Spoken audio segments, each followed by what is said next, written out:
Júbì mo ṣe Bọ́lá tán, Fọláṣadé Akínyẹ̀óyè, Prince Bọ́lájí Ganiu Yusuf, Debbie Títílayọ̀mí, Ọlẹ̀ Ọlámídé Rótìmí, Fọláṣadé Akínyẹ̀óyè Ọmọyẹni Ọbáhùnwà, Ṣọláìdé Deborah Ayẹni Bello, Ìdòwú Pópóọlá Ajíṣafẹ́, Ìdẹ̀ra Olúwa Àdùnní Àdé, Fábùsọ̀rọ̀ Sájàrè Adéyínká, Àríyá Susan Colvin, Akínmádé Fatima, Adéọlá Amọ́dẹ, Ralph Adénúgà, Aya Ọba ọmọ Aláàjì, Júmi mo ṣe Bọ́lá tán, Tóyìn Joshua, Ọmọbùkọ́lá Ọláníyì Ọmọṣọlá, Farajin, Temi Food, Adédayọ̀ Peter Asọ́ládùnjoyè, Tolúwalọpẹ́ Ọ̀ságè, Lexi Ayọ̀ Olúfúnkẹ́, Marian Ajayi, Bùnmi Ọlọ́ládé Ògùn, Sájà Àdùnní Èbúdọ́lá, T-Square Akins, Fúnkẹ́ Ọlá Adébáyọ̀, Mọ̀súgù Balosi, Àtinúkẹ́ Aisha Búsàrí, Yínká Elliot, Ìdẹ̀ra Olúwadùnní Àdè, Straight to the point, ẹ̀yin admin, Olúkẹ́mi Olóòtú, Júmi mo ṣe Bọ́lá tán, ọdún láyọ̀. Adétọ́lá Àmọ̀kẹ́ Michael, Paco Michael, Blessing Babson, Louis Babatunde, Des Cosmos, Abíọ́dún Adéníran, Olúwakẹ́mi Ganiu, gbogbo yín pátá. Happy New Year, Simi Àtàdérónkẹ́ Bádéró, Ṣọláìdé Deborah Ayẹni, Ọmọyẹmí tó pretty, wo ṣí ẹ̀gìn kú bọ̀ sórí ètò yìí, Mini ẹ káàbọ̀ sórí ètò ní èdè Yorùbá, kú bọ̀ sórí ètò ní èdè Oǹdó. Olúwatóyìn Sídàǹsù, thank you my darling sister, thank you Abídèmí Karim, thank you. Títílọlá Fọláfọlànà, thank you. Àbẹ̀kẹ́ Kẹ́hìndé, thank you. Bùkọ́lá Ìgè, thank you. Mamdi, thank you. Jaburata, Funky Juju, Zikra Daud, nice earrings, thank you very much, my darling sister. Henrietta Amber Thompson, thank you. Ruth Ebony, thank you. Jó ọmọge wá jó. Àwọn ọmọge jó ọmọge wá jó. Ẹ̀yin sísí màmá wọ́n ní kẹ́ lọ sẹ́ńpẹ́ àwọn ọmọge láwà lójú agbo. Ọmọge wá jó. Marvelous Ayọ̀adé, Fọlákẹ́ Ládélé, gbogbo ẹ̀yin tí mi lè porúkọ pátápátá mò ń kí yín pé ẹ káàbọ̀ sórí ètò. Ọlátúndé Stephen Ìdòwú ẹ káàbọ̀ sórí ètò. Thank you, nice earrings, thank you.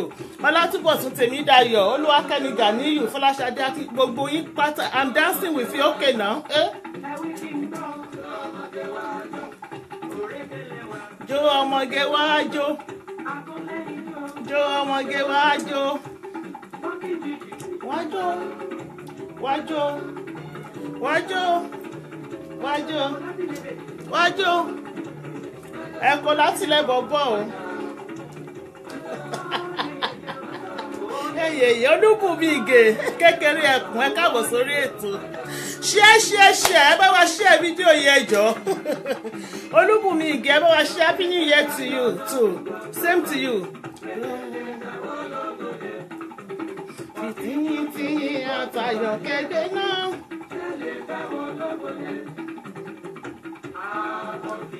Ẹ jẹ́ ìjó ti gbọ̀dá Ṣínà Peters.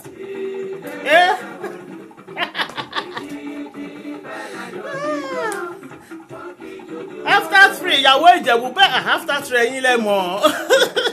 Ìyàwó Ìjẹ̀bú Simi Àtàdérónkẹ́ Bádéró wọ́n ní after 3 bẹ́ẹ̀ ni o.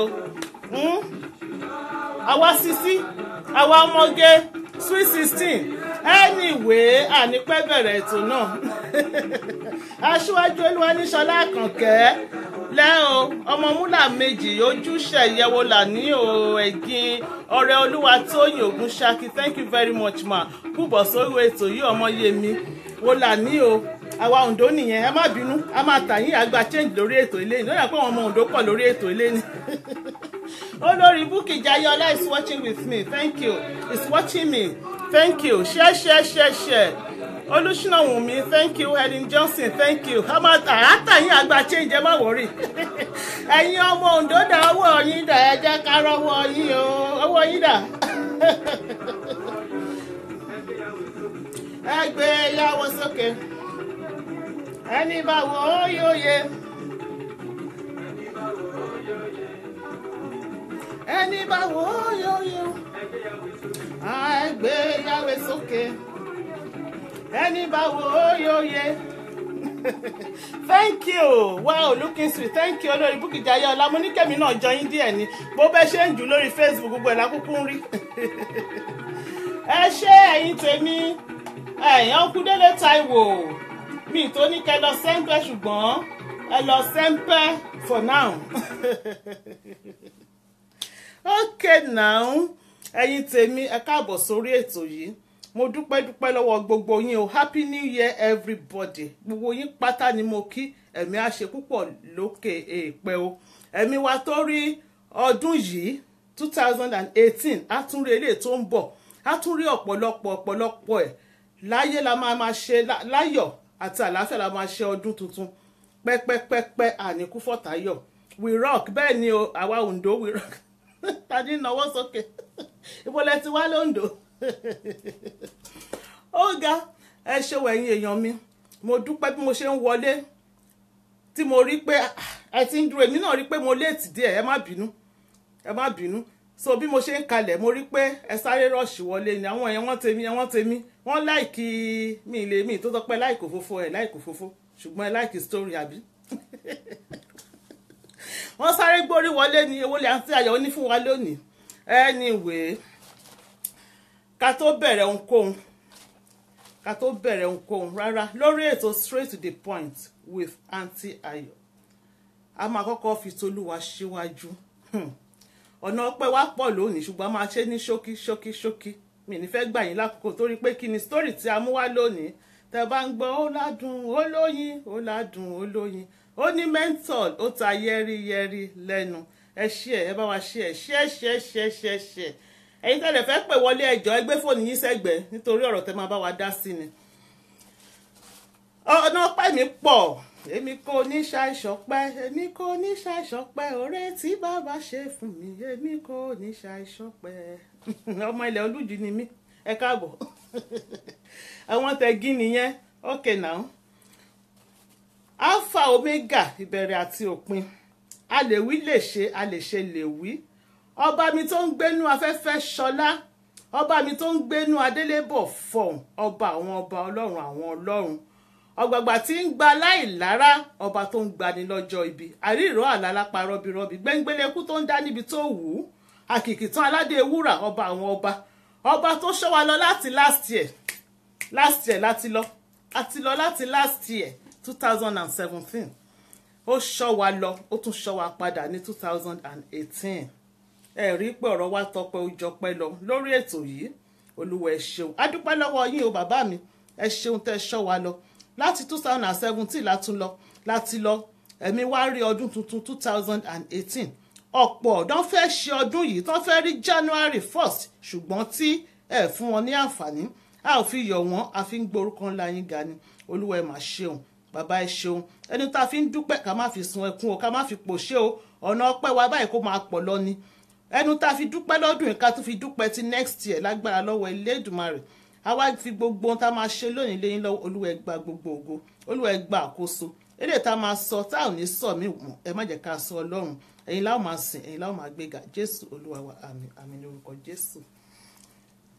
ẹ̀yin tèmi báwo ni o ṣe wà lẹ́lẹ́lẹ́lẹ́lẹ́lẹ́lẹ́lẹ́ ṣe wà ẹ̀yin tèmi káàkiri àgbáyé ṣe wà lẹ́lẹ́lẹ́lẹ́lẹ́lẹ́lẹ́ ṣe wà ẹ̀yin tèmi ṣe wà ṣé láyọ̀ ni mo bá yín ẹ káàbọ̀ sórí ètò ilẹ̀kan sí mo tún kí yín pé happy new year ẹ rí pé inú wa ń dùn ayọ̀ wa ń kún ṣe rí pé Délé Táíwò la fi sí bóyá tá bá tún ṣètò débì kan bóyá màá tún fi Sunny Adé sí a tún lè fi Dayọ̀ kún kódà gan àlejò wà sí lónìí. Ní last week ẹ rí i pé Stella Adédùtẹ̀ Akínníbòsùn my darling girlfriend my gorgeous girlfriend ẹ káàbọ̀ sórí ètò gbogbo Bùnmi Èkó Owólabí ọ̀rẹ́ mi dáadáa káàbọ̀ sórí ètò Bántálẹ̀ Ayọ̀olúwa ọmọ mi tó beautiful káàbọ̀ sórí ètò gbogbo yín pátá ọmọ AJ Làwà Bilikis Títílọlá Adékúnlé Adéníran Tígó Quincy McDonald ẹ káàbọ̀ sórí ètò ẹ bá wa share fídíò yìí. Ẹ rí pé mi rìn mo sọ pé ọ̀nà ọpẹ́ mi pọ̀ ọ̀nà ẹ̀rí tí mo kọrin èmi kò ní ṣàìṣọpẹ́ èmi kò ní ṣàìṣọpẹ́ oore tí bàbá ṣe fún mi èmi kò ní ṣàìṣọpẹ́ The Princess Fembody line ẹ̀yin tèmi gangan awo mi nílùú MK Milton Keynes ló ń jẹ́ bẹ́ẹ̀ ẹ káàbọ̀ sórí ètò. Ní last week mo send message mo ti múra pé mo máa jáde ní last week yẹn pé at least ẹ mọ̀ but nǹkan kan ṣẹlẹ̀ mi ní sọ nǹkan tó ṣẹlẹ̀ yẹn ó wà personal sí mi but wọ́n ní lẹ́yìn òkùnkùn biribiri ó dájú ìmọ́lẹ̀ wọlé ni so mo dúpẹ́ lọ́wọ́ Ọlọ́run wípé ojú mi rí 2018 mo tún kalẹ̀ sórí ètò wọn ò ní pé kí ló ṣe àǹtí Ayọ̀ máa rí wọn ẹ gbọ́ kí ló ṣe àǹtí Ayọ̀ ó mà tó jọ́ mẹ́ta Olúwa ṣeun ẹ bá mi dúpẹ́ mo dúpẹ́ mo tún ọpẹ́ dá ẹni tó bá ní àní dé sẹ́wọ̀n láàní dé bá ẹnìkan ń pò má gógó lẹ́nu kò sẹ́ni tó máa pò má wà lẹ́nu bẹ́ẹ̀ ni òpó Jésù làwa dìmú. tó aago tí ẹ máa pè sí lónìí orí ètò straight to the point lẹ́wà yìí ẹ̀yin tẹ́ bá ṣe ń join wa for the first time straight to the point with Aunty Ayọ̀ tẹ́ bá ní nǹkan tó rú yín lójú tẹ́ fẹ́ advice tẹ́ bá ní ọlọ́mọ yẹ ká ní problem tẹ́ bá ní nǹkan tó kù díẹ̀ káàtó tẹ́ fẹ́ advice tẹ́ fẹ́ kọ̀wọ̀n èèyàn gbà yín níyànjú tẹ́ dé oríta mẹ́ta tó ń dààmú àlejò tẹ́ gbé ka ọ̀tún tẹ́ gbé ka òsì tẹ́ rí bí tẹ́ máa gbé ka ẹ pé Aunty Ayọ̀ ẹ sọ fún Aunty Ayọ̀ a ó bá yín tẹ sórí afẹ́fẹ́ fún àwọn ọ̀jọ̀gbọ́n tó wà lórí ètò yìí wọ́n á dẹ̀ gbà yín níyànjú wọ́n á fún yín ní advice tó jẹ́ pé kò sí bọ́n ṣe lè fún yín ní advice lórí ètò yìí o kẹ́ má rí advice tó máa wúlò fún yín níbẹ̀ bẹ́ẹ̀ ni so nǹkan tí ètò wà fún nìyẹn. a máa sọ story tó ní ẹ̀dẹ̀ máa bá wa dá sí nọ́mbà tí ẹ máa pè lónìí mi fẹ́ gbà yín ní àkókò rárá máa lọ tààràtà ń sìn yìí 074 175 91830 074 175 91830 èyí tẹ́ bá pè láti abroad tí ń ṣe UK lẹ́wà ẹ máa fi +44 sí iwájú ẹ̀ +44 74 175 91830 ẹ ṣeun ẹ̀yin èèyàn mi. ẹ̀yin tẹ́ bá dẹ̀ fẹ́ wo bí ẹ̀yin tẹ́ ṣe ń join for the first time tẹ́ ẹ̀ tí wò wá rí tẹ́ dẹ̀ rí pé a ti ṣàwọn videos tó pọ̀ díẹ̀ sẹ́yìn ẹ fẹ́ wò ẹ fẹ́ tiẹ̀ wo àwọn fídíò tá a ti ṣe sẹ́yìn a wà lórí YouTube ẹ bá lọ sórí YouTube kẹ́ search fún straight to the point with Ayọ̀ Nuga straight to the point with Ayọ̀ Nuga ẹ bá wa wò ẹ like ẹ leave comments ẹ bá wa share lórí timeline yín kẹ́ subscribe fún channel wa ẹ ṣeun gan ni thank you very much ẹ yẹ ká bẹ̀rẹ̀ ètò náà.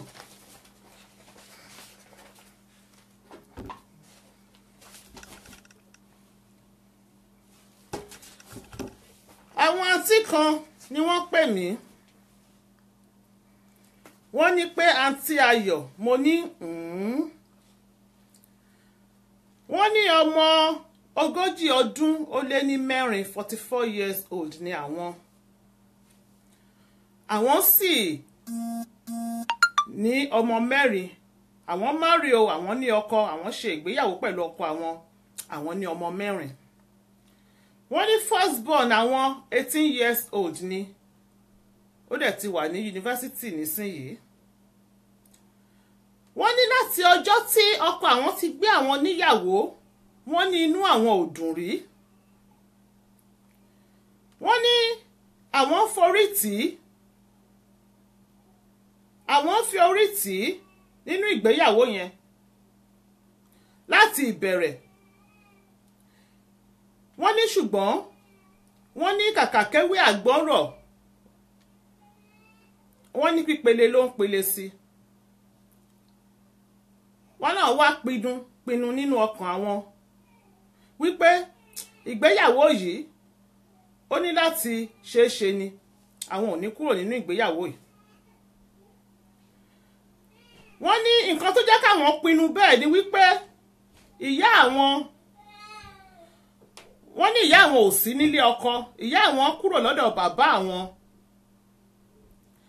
wọ́n lọ fẹ́ èèyàn míì wọ́n ní ó dẹ̀ jẹ́ kí wọ́n ní eléyìí affect àwọn ọmọ wọ́n ló jẹ́ kí láìfọ àwọn kó rí bákan gbogbo àwọn ọmọ wọ́n ní àwọn wá wò wípé orí àwọn lélẹ̀ ti máa stop pé àwọn ò ní kọ́kọ́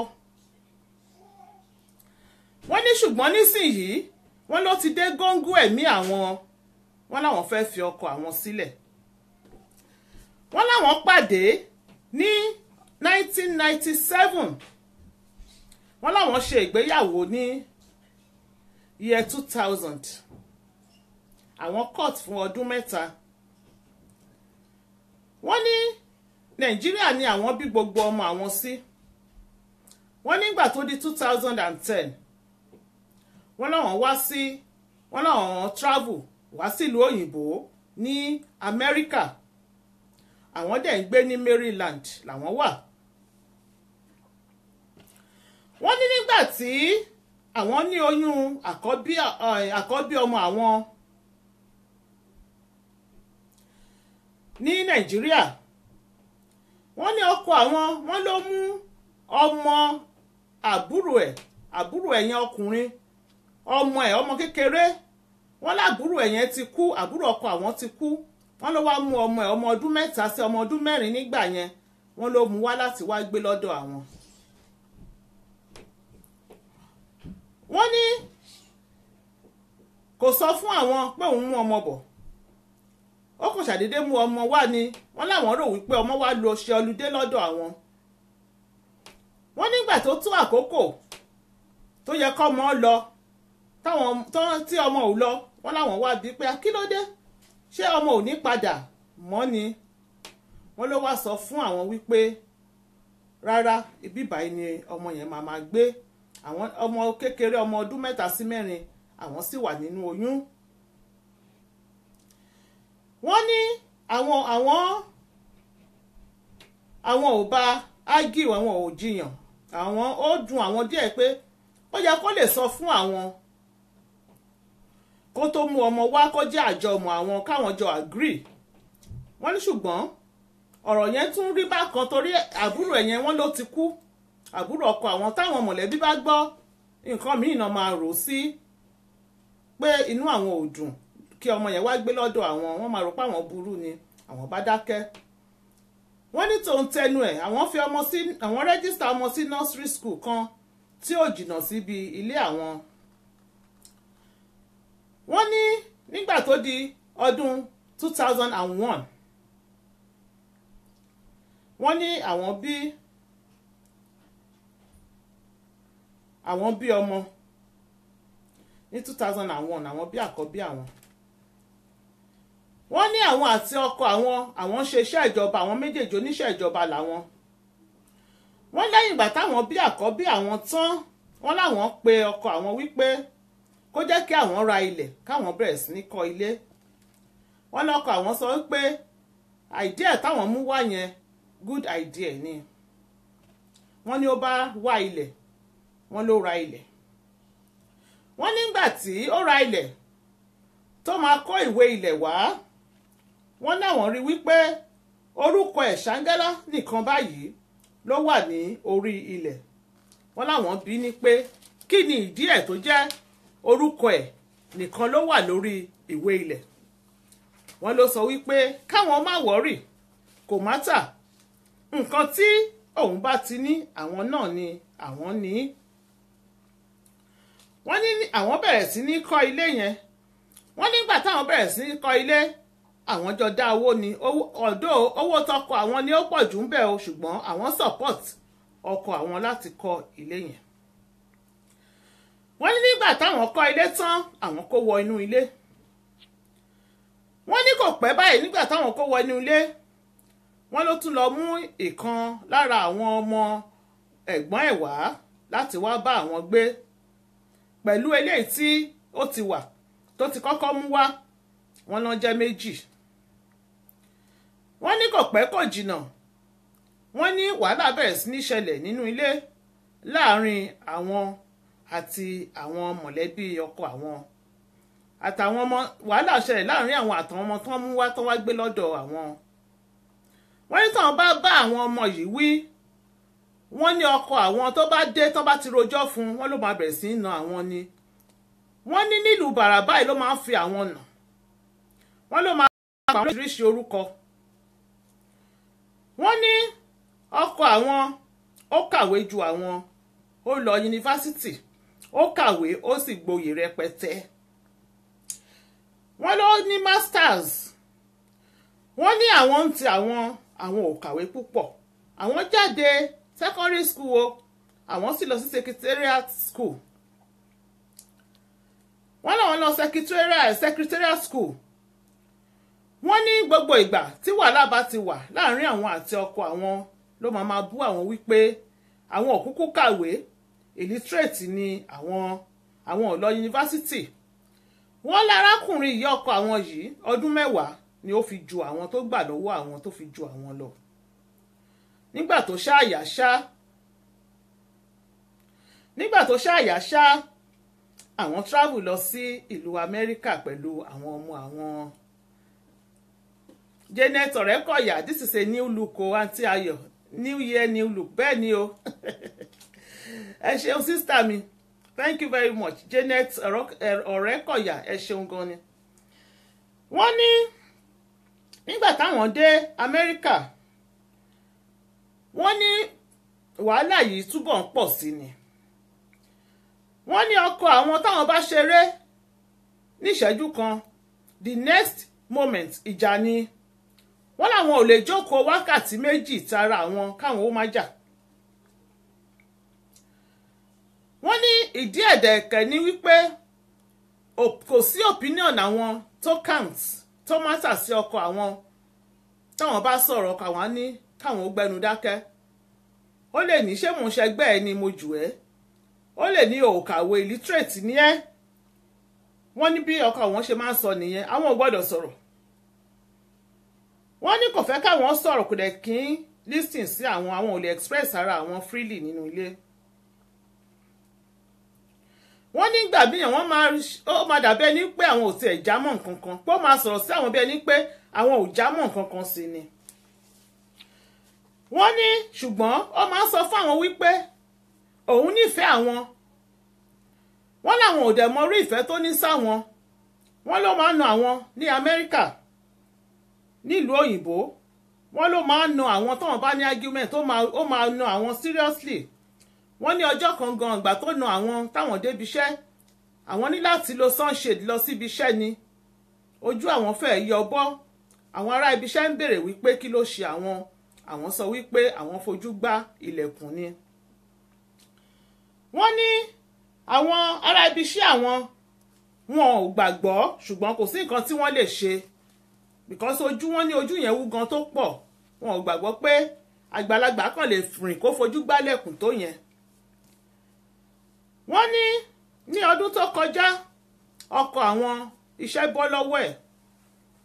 wọ́n ní láti ọdún tó kọjá means 2016 because mo ti gba story yóò ṣe díẹ̀ 2017 ni mo gbà so ní 2016 iṣẹ́ bọ́ lọ́wọ́ ọkọ wọn. wọ́n látìgbà tíṣẹ́ ti bọ́ lọ́wọ́ ọkọ àwọn dẹ̀ ralé àwọn san mortgage. wọ́n làwọn ń san mortgage àwọn làwọn ń san bíìlì àwọn làwọn ń ra oúnjẹ sílé àwọn ní mọ́tò car insurance àwọn làwọn ń san life insurance àwọn méjì làwọn jọ ní life insurance àwọn làwọn ń san life insurance yẹn. wọ́n ní ṣùgbọ́n ọkọ àwọn kò náání àwọn kò appreciate ẹ̀. wọ́n ní bó ṣe ń treat àwọn nínú ilé táwọn bá lọ síbi iṣẹ́ àwọn ò kí fẹ́ padà. wọ́n ní táwọn bá ṣe ṣe àárọ̀ wọ alẹ́ bóyá ara ẹni tó call in sick níbi iṣẹ́ tí ò lè wá fún night wọ́n náà máa sáré ìgbà ni wípé àwọn á ṣe kò ń ṣe torí owó, wọ́n ní inú àwọn ò kí ń dùn wípé àwọn ń lọ sí ilé. wọ́n ní táwọn bá bẹ̀rẹ̀ wàhálà nulé, tọkọ àwọn bá bẹ̀rẹ̀ pẹ̀lú àwọn, wọ́n láwọn ọmọ máa ń sun ẹkún ni. wọ́n ní kò sì ní ìyá kò ní bàbá, ìyẹn ọkọ àwọn, kò sẹ́ni táwọn lè fẹjọ́ sùn, kò sẹ́ni táwọn rí èròjọ́ fún. wọ́n láwọn ẹ̀gbọ́n ọkọ àwọn wọn ò dẹ̀ fẹ́ràn àwọn látìgbà tí àwọn ti wà ní Nàìjíríà táwọn ti ní problem. Adé Òtúfalẹ̀, ẹ káàbọ̀ sórí ètò. Sorry, Andy Òtúyẹ̀lú, ẹ káàbọ̀ sórí ètò. wọ́n ní nígbà tí àwọn ọmọ mọ̀lẹ́bí, àwọn ọmọ ẹ̀gbọ́n ọmọ àbúrò tí wá gbé lọ́dọ̀ àwọn, tí wàhálà ti wà láàrin àwọn yẹn, làwọn mọ̀lẹ́bí ọkọ àwọn ò ti fẹ́ tiẹ̀ gbọ́ ohùn àwọn sétí rárá. wọ́n ní so àwọn ò ní ẹni tí àwọn máa fi ẹjọ́ sùn o. wọ́n ní àwọn akẹ́kẹ́kẹ́kẹ́kẹ́, wọ́n láwọn làwọn ń ṣe iṣẹ́ o, àwọn làwọn lówó owó àwọn ò gbọ́dọ̀ ra nǹkan sára. táwọn bá ra aṣọ àbáwọn ra bàtà, ọkàn àwọn máa bẹ̀rẹ̀ wàhálà nulé ni. ìnákùná ẹ̀ ti pọ̀ jù, òun fowó raṣọ, kí ló fẹ́ faṣọ ṣe, kí ló fẹ́ fi bàtà ṣe, kò fáwọn lówó, àwọn ò sì gbowó lọ́wọ́ ẹ̀, àwọn ò tún gbọ́dọ̀ ná owó iṣẹ́ táwọn ń pa sára àwọn. wọ́n ní wàhálà ló máa dà nínú ilé. wọ́n ní kò dẹ̀ kí ń ra nǹkan fáwọn ọmọ, wọ́n ní kò sí nǹkan kan, àwọn làwọn máa ń ṣe everything. wọ́n ní kò tiẹ̀ mọ̀ bóyá àwọn tiẹ̀ bímọ, kọkùnrin tiẹ̀ ní gbà fowó kún nǹkan tó fẹ́ rà fáwọn ọmọ, àwọn ò dẹ̀ bímọ fẹ́yàn míì, òun làwọn bí gbogbo ọmọ fún. wọ́n nígbà tó di ọdún tó kọjá 2017 February, wọ́n náà wá pe ọ̀rẹ́ àwọn kan, wọ́n ní gbogbo ẹ̀ ti sú àwọn. wọ́n láwọn ní ọ̀rẹ́ kan sí USA níbẹ̀ ní Maryland. wọ́n ní àwọn wá sọ fún ọ̀rẹ́ àwọn wípé àwọn fẹ́ divorce, ó ti sú àwọn fẹ́ fi ọkọ àwọn sílẹ̀. wọ́n ní ọ̀rẹ́ àwọn bẹ̀rẹ̀ sí ní bẹ̀ àwọn káwọn má fọkọ sílẹ̀ torí àwọn ọmọ yẹn, àwọn ọmọ mẹ́rin, ibo lọ́wọ́n fẹ́ dà wọ́n sí, báwo lọ́wọ́n ṣe fẹ́ ṣàwọn ọmọ mẹ́rin. wọ́n ló ṣàbẹ̀rẹ̀ sí bẹ̀ àwọn, ló wá pe ọkọ àwọn, wọ́n ló bá ọkọ àwọn sọ̀rọ̀ wípé ìyàwó ẹ ti fẹ́ divorce o, ó ti ń ronú àti kọ̀ ẹ́ sílẹ̀ o, kí ló dé, ẹ ṣe jẹ́ kó tó yẹn, ẹ̀yin náà ẹ bá ṣe báyìí. wọ́n ní ó ṣàdá sí àárín ibẹ̀ yẹn, ó bá ọkọ àwọn sọ̀rọ̀. àwọn dẹ̀ rò pé bóyá ọkọ àwọn máa change. bí arábìnrin yẹn ṣe bá sọ̀rọ̀, pàápàá jùlọ tó ti ní clue wípé gbogbo ẹ̀ ti ń sú àwọn, ó ti ń débi a fẹ́ divorce. wọ́n ní ṣùgbọ́n kàkà kéwé àgbọn ọkọ àwọn rọ̀ kó dẹ̀, wọ́n ní pípele ló ń pele sí i. wọ́n láwọn ọmọ gan pàápàá ó ti sú àwọn ọmọ nínú ilé. àwọn ọmọ ti dúró tàwọn wípé nǹkan táwọn bá fẹ́ ṣe wọ́n máa support àwọn. tá bá fẹ́ fi sílẹ̀, bàbá wa sílẹ̀, a dúró tì yín, wàhálà ti pọ̀ jù fún yín, làwọn ọmọ àwọn sọ fáwọn. wọ́n nígbà tó wá di June last year yìí náà ni 2017, wọ́n ní olólùfẹ́ àwọn àkọ́kọ́ táwọn kọ́kọ́ fẹ́ nígbà táwọn wà ní ọmọdé, first love àwọn wá come across ẹ̀, wọ́n jọ ṣe alábàápàdé ara lórí Facebook. àwọn wá kíra, wọ́n láwọn ti ríra last 25 years ago, làwọn ti ríra táwọn ti fojú kanra last. wọ́n ní àwọn wá kí, ó kí àwọn jọ sọ̀rọ̀. wọ́n nígbà táwọn máa sọ̀rọ̀ tó béèrè báwo ni láìfù ńkọ́, ọkọ ńkọ́, ọmọ ńkọ́, nígbà táwọn máa lanu ẹkún igbe làwọn bú sí o. àwọn bá bẹ̀rẹ̀ sí ní sun ẹkún. wọ́n ní arákùnrin yìí kò ń ṣe wípé àwọn jà nígbà náà lọ́hùn táwọn fi rálẹ̀, wọ́n láwọn lose contact ni. láyé ìgbà yẹn kò sí Facebook ní Nàìjíríà, kò sí tẹlifóònù, kò sí mobile phones yẹ́lẹyẹ̀lẹ bó ṣe wà lóde ìwòyí. àwọn lose contact ni, ẹni tí àwọn nífẹ̀ẹ́ gidi ni, tó sì nífẹ̀ẹ́ àwọn nígbà náà lọ́hùn. wọ́n láwọn wá bẹ̀rẹ̀ sí ní, àwọn wá sọ gbogbo báwọn ṣe rìn, bó ṣe jẹ́, àwọn sọ fún. gbogbo nǹkan táwọn ń go through àwọn sọ fún. wọ́n láwọn tẹ̀ ti wà, àwọn ti wá wà hypertensive. wọ́n láwọn wà lórí oògùn lórí ọ̀rọ̀ ọkọ àwọn yìí. wọ́n ní gbogbo ẹ̀ làwọn rò táwọn tó fún olólùfẹ́ àwọn àkọ́kọ́. wọ́n ló ṣàgbà wọ́n ní pàápàá ẹni táwọn kọ́kọ́ mọ̀ ní tó kọ́kọ́ mọ̀ àwọn gẹ́gẹ́ bí obìnrin tó sọ àwọn di obìnrin. wọ́n lẹ́ni tó kọ́kọ́ tó sọ àwọn di obìnrin tó disvirgin àwọn ní arákùnrin yẹn.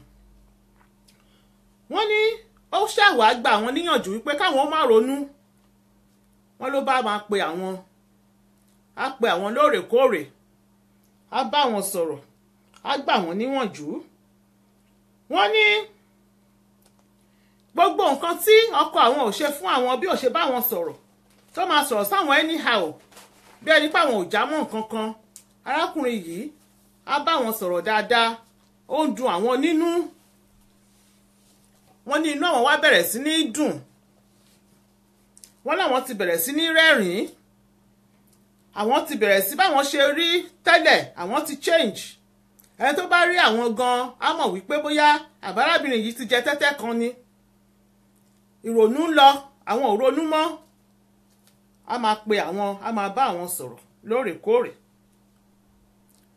wọ́n nígbà tó wá di October last year 2017 àwọn wá múra láti lọ sí Nàìjíríà. àwọn pé arákùnrin yìí Nàìjíríà ló wà ìyẹn olólùfẹ́ àkọ́kọ́ yìí ìfẹ́ pàdé mo mọ̀ọ́mọ̀ má ka kọ́mẹ́ǹtì yín torí mo mọ̀ pé mi ní ẹ̀ ní jẹ́ nǹkan kan tí ẹ̀ ní jẹ́ nǹkan kan tí mò ń sọ lọ́ọ̀bù wá títí ẹ̀yin lẹ́mọ̀. wọ́n ní àwọn bá gbéra ó di Nàìjíríà. àǹtí wà lórí ètò gbogbo àjọ wà lórí ètò yìí ni lọ́wọ́lọ́wọ́ báyìí. wọ́n láwọn gbéra ó di Nàìjíríà. wọ́n ní nígbà tí àwọn máa padà dé nígbà táwọn dé Nàìjíríà àwọn àtolólùfẹ́ àwọn ríra lóòótọ́. wọ́n nígbà táwọn ti máa padà dé ní ọkọ àwọn wá pe àwọn jókòó ló bá sọ fún àwọn wípé gbogbo òkú tó sin o ìta gbangba báyìí lẹ́sẹ̀ wà lọ́jọ́ báyìí nígbà báyìí nǹkan báyìí ló ṣẹlẹ̀. wọ́n ní káwọn tiẹ̀ tó lọ sí Nàìjíríà rárá lọ́kọ àwọn ti mọ nǹkan tó ń ṣẹlẹ̀. wọ́n ní gbogbo ọ̀rọ̀ táwọn àti olólùfẹ́ àwọn àkọ́kọ́ yìí táwọn jọ ń sọ lórí fóònù gbogbo ẹ̀ ló wà lọ́wọ́ ọkọ àwọn recorded tó rìkọ́ọ̀dẹ̀. wọ́n ní gbogbo ẹ̀ pátápátá báwọn ṣe dé Nàìjíríà gbogbo báwọn ṣe rìn ní Nàìjíríà wọ́n nígbà táwọn ń lọ táwọn fẹ́ book hotel wọ́n lọ́kọ àwọn ló bá wọn wá hotel ló dẹ̀ bá wọn book ẹ̀ àwọn làwọn sanwó ẹ̀ ọbẹ̀ wọn ló bá wọn wá tó wọn bá wọn book ẹ̀. wọ́n ní gbogbo báwọn ṣe rìn ní hotel títí kan yàrá táwọn sùn nínú hotel yẹn ni wọ́n record video recording fún ọkọ àwọn ọmọ bó ṣe jẹ́ bó ṣe rìn àwọn ọmọ bó ṣe ṣáṣe jẹ́ ṣá kò yí àwọn. wọ́n ló bá play gbogbo ẹ̀ fáwọn bíi mẹ́rin ń bẹ̀ ṣá bíi mélòó kan ó dẹ̀ ní gbogbo ilé tó kù o ó sì wà lọ́wọ́ òun. wọ́n ló wá videotape gbogbo ẹ̀. wọ́n ní àwọn ọjọ́ 10 làwọn lò ní Nàìjíríà wọ́n ní gbogbo ọjọ́ 10 báyìí náà fi ń tẹ̀lé àwọn pẹ̀lú fídíò. wọ́n ní nígbà tí a week after táwọn padà dé lọ́kọ àwọn pé àwọn o tó fi gbogbo kínní hàn àwọn wọ́n nínú wá bí àwọn. wọ́n náà wá sọ fún wípé lóòótọ́ ni ó ti wà lọ́wọ́ ẹ̀ ó dẹ̀ ti rí gbogbo ẹ̀ àwọn ti fẹ̀ kàn sọ tẹ́lẹ̀ wípé ó ti sú àwọn fẹ́ divorce inú àwọn ò dùn pé pàápàá tó bá jẹ́ wípé lóòótọ́ lo nífẹ̀ẹ́ mi tó dẹ̀ mọ nǹkan tí mò ń go through nínú ilé tí mo wá múra tó mọ̀ wípé mo ti pàdé olólùfẹ́ mi àkọ́kọ́ tí mo wá di ẹrù tí mo ní mò ń lọ Nàìjíríà tó dẹ̀ mọ̀ wípé olólùfẹ́ mi ni mo fẹ́ lọ bá ní Nàìjíríà tó bá jẹ́ lóòótọ́ lo nífẹ̀ẹ́ mi wàá ti ja ìjà yẹn kí n tó kúrò ní ibi. wọ́n láwọn sọ fún bẹ́ẹ̀ pé ó yẹ kó ti jàjà yẹn kó dá àwọn dúró kó má jẹ́ kí àwọn ó lọ tó bá jẹ́ lóòótọ́ ni ó nífẹ̀ẹ́ àwọn. wọ́n ní ló bá sọ fún àwọn wọ́n ní nígbà táwọn wọ́n ní gbogbo ní báwọn tẹ̀ ṣe dé gan pàápàá wọ́n ní báwọn ṣe dé wọ́n ní gbogbo ìrìn àwọn látìgbà táwọn ti dé, gbogbo ọ̀rọ̀ táwọn ń sọ nínú ilé, nínú yàrá àwọn nínú ilé ní US, gbogbo ẹ̀ ló ń record. Wọ́n ní fóònù ẹ̀, àwọn ń mú fóònù ẹ̀ lọ́jọ́ kan. Wọ́n ní nígbà táwọn mú fóònù ẹ̀, àwọn wò pé àbí fóònù àwọn ni. Wọ́n ní báwọn ṣe ṣí fóònù ẹ̀ báyìí, gbogbo emails àwọn báwọn ṣe wà, bó ṣe wà lórí screen àwọn, lórí fóònù àwọn ló wà lórí tiẹ̀, bígbà pé bí ẹni wípé fóònù àwọn làwọn login sí táwọn ṣí ni. Wọ́n ní gbogbo nǹkan, wọ́n ní kódà wọ́n nígbà táwọn kọ́kọ́ ṣe hi sí Aunty Ayọ̀ Sunday kan tó kọ́kọ́ ṣe hi Aunty Ayọ̀ tán kí mi tán ní Aunty Ayọ̀ happy Sunday. Wọ́n ní bó ṣe lọ tó wọlé dé, wọ́n ní bó ṣe ń kó yín pé bóyá ó ti wọlé, ó ti mú fóònù àwọn wà lọ́wọ́ àwọn. Wọ́n ní bó ṣe wọlé dé báyìí ló ti ń sọ fáwọn wípé ṣe bó ṣe hi sí Aunty Ayọ̀, mo rò pé ó fẹ́ pè wọ́n, ó fẹ́ sọ story fún wọn ni. Wọ́n ní báwọn ṣe ń sọ story fún mi gan lọ́wọ́lọ́wọ́ lọ́jọ́ tó ń sọ story fún mi yìí, wọ́n láwọn mọ̀ wípé gbogbo ẹ̀ ni ó ń gbọ́, gbogbo ẹ̀ ló sì máa padà wá sọ fún àwọn. Wọ́n ní wọ́n ní church tí ọkọ àwọn ń lọ, táwọn jọ ń lọ, àwọn stop, àwọn ò lọ mọ́ pé bìkọ́ sínú àwọn ò dùn. Wọ́n lójoojúmọ́ làwọn máa ń sun ẹkún. Wọ́n ní gbogbo ẹ̀ ti wá sún àwọn. Wọ́n nígbà míì táwọn bá lọ church báyìí, àwọn máa jáde lé ni. Ìgbà míì àwọn máa jáde church ni, táwọn bá dé church báyìí, tán bá ní káwọn kán kúnlẹ̀ kan gbàdúrà, orí ẹkún làwọn máa wà. Wọ́n ní so inú àwọn ò dùn, àwọn ò wá lọ church mọ́. Wọ́n ní nísìnyìí wọ́n ló pe àwọn wípé òun ti dáríjì àwọn o, òun ti forgive àwọn. Wọ́n ní ṣùgbọ́n ẹni tó lóun ti forgive àwọn, at any little argument ó máa mention ẹ̀, ó máa sọ̀rọ̀ yẹn wá, gbogbo evidence ṣì wà lọ́wọ́ òun o, kìnnìkan o. Wọ́n ní period Christmas tó kọjá lọ yìí, àǹtí tún pè mí. Wọ́n ní arákùnrin ti Nàìjíríà yẹn, wọ́n ló send Merry Christmas sí àwọn. Wọ́n lọ́kọ àwọn sọ wípé wọ́n ló tún rí bó ṣe máa ń rí náà, wọ́n ló tún délé, ó tún bẹ̀rẹ̀ sí ní sọ̀rọ̀. Wọ́n ló wá sọ wípé kí àwọn ó blọ́ọ̀kì arákùnrin yẹn pátápátá. Wọ́n láwọn sọ pé kò jọ, àwọn ò ní blọ́ọ̀kì ẹ̀. Wọ́n ní kò tí ì níṣẹ́ náà o, up till now àwọn làwọn ń gbọ́ gbogbo bùkátà ilé àti mortgage o, owó oúnjẹ o, àwọn ọmọ fẹ́ lọ school ni o, aṣọ ni o, insurance ni o, everything.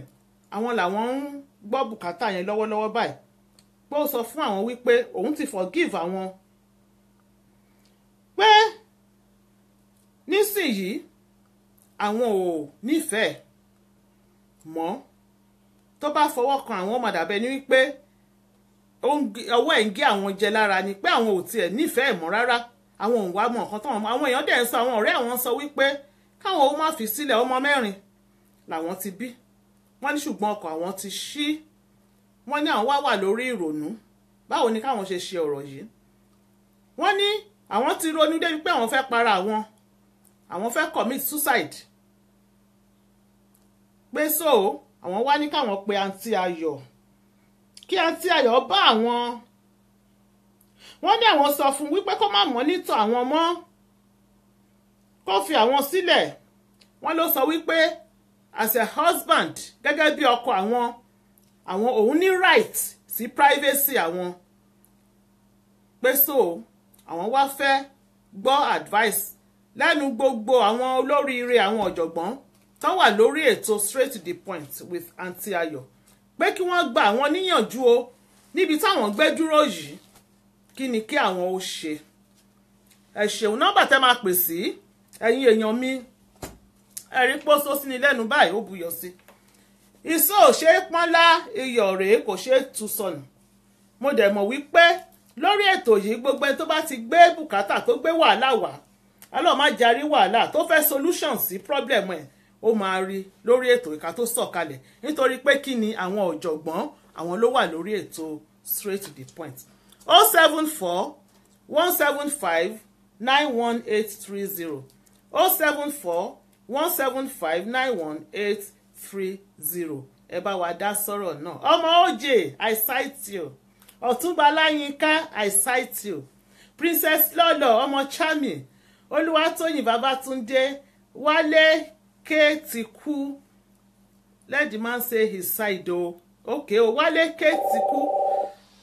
Okay. Hello. Hello, Aunty Ayọ̀, ẹ kúrọ̀lẹ́ mà. Ẹ kúrọ̀lẹ́ mà. Ẹ káàbọ̀ sórí ètò yìí. Happy New Year. Happy New Year mà o. Same to Ọlọ́run you. aṣọ tó láàbò fún gbogbo. Àmì ẹjọ́ ta ló ń sọ̀rọ̀ ibo lẹ ti ń pè wá o. Àríyá Tùbẹ̀ ló ń pè yín láti ọdún. Àwọn èèyàn mi pàtàkì. Ẹ bá wa dá sí. Yes ma. Ẹ bá wa dá sí. Ṣé rí sórí tẹ̀sán yìí, ṣé rí sísọ yìí? Bẹ́ẹ̀ni. Mi ò ní lóòótọ́ ọkọ wọn yẹn. Wọ́n bá ní kí n sọ, kì í ṣe pé má yẹ dáríjì wọn. Torí wípé búmà yẹn ló ṣe san bills, ló ṣe ń take care ilé. Ni máa yẹn ò ṣe lè sọ̀rọ̀.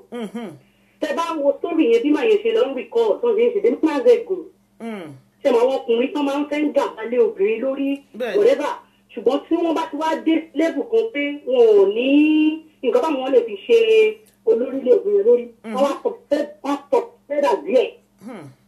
Ṣùgbọ́n tí máa wọ sórí yìí, wọ́n á ní kí àǹtí yẹn ilé tó ń fẹ́ Nàìjíríà tó láwọn fẹ́ tẹ́lẹ̀ ni it's not the best solution as well. But I think she needs to stay. Tó bá jẹ́ kó ṣe ṣe sí wọn ni kó fi ọlọ́dọ̀ ọmọ yìí. Kó fẹ́ àpàtì ẹ̀. Kó ti yẹ yín mà. Kọ́ ṣe kí ni mà? Make up her mind. Tẹ́lẹ̀ àwọn ọkùnrin, àwọn obìnrin, tá a bá sì léyàn kan tó nínú wa lẹ́sìn. Kò sí bí ọkọ wa gbọ́n ti lè dá sí ní lórí ọ̀dọ̀ ọ̀dà. A máa rí àríṣà ọkọ wa nínú ìlú. Gbọ̀tọ́rí pé ọkùnrin yẹn náà díẹ̀ tó bú láti lẹ̀. Màá advice wọn pé tó bá lè fúnra wọn ní time away from the husband, not that she should divorce the man. Let's give a couple of minutes time away. All the nǹkan tó máa ń ṣẹlẹ̀. Before she can make it happen. Ẹ ṣeun ma. God bless you. A máa rí yín bá ma o. Ẹ ṣeun gan ni. Yes ma, bye. Oga did not forgive you or he didn't forgive you is because you are paying the bills. Okay. Solution is divorce. Okay. Solution is divorce. Divorce is solution. All right. The woman is still the breadwinner. That's why he's saying he has forgiven her. She needs to be happy.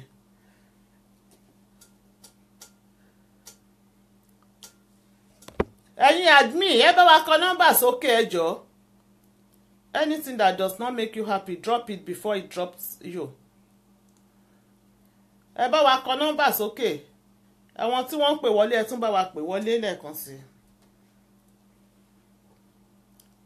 Bántálé Ayọ̀ Olúwa Roof. Hello. Hello, Aunty Ayọ̀, ẹ kúrọ̀lẹ́ o. Ẹ kúrọ̀lẹ́ mà o, yes ma. Ẹ jọ̀ọ́ ta ló ń sọ̀rọ̀ àti bólẹ́ tí ń pè wá mà. Ẹni fòmù ni. Ẹ̀yin ọlọ́wọ́ síbí wa nìyẹn láti Màǹchí. Àwọn ti Màǹchí. Ẹ̀mí àṣọpọ̀ ẹ̀ ẹ ṣeun mà. Ẹ bá wa dá sí. Àmín Jésù. Àmín àmín. Àkọ́kọ́ tí mo kọ́ fẹ́ sọ ni pé kí obìnrin yẹn kún fún àdúrà. Number one. Ọkún fún àdúrà pé kọ́lọ́run kó kọ́ wọn mọ̀ ọ́ ṣe.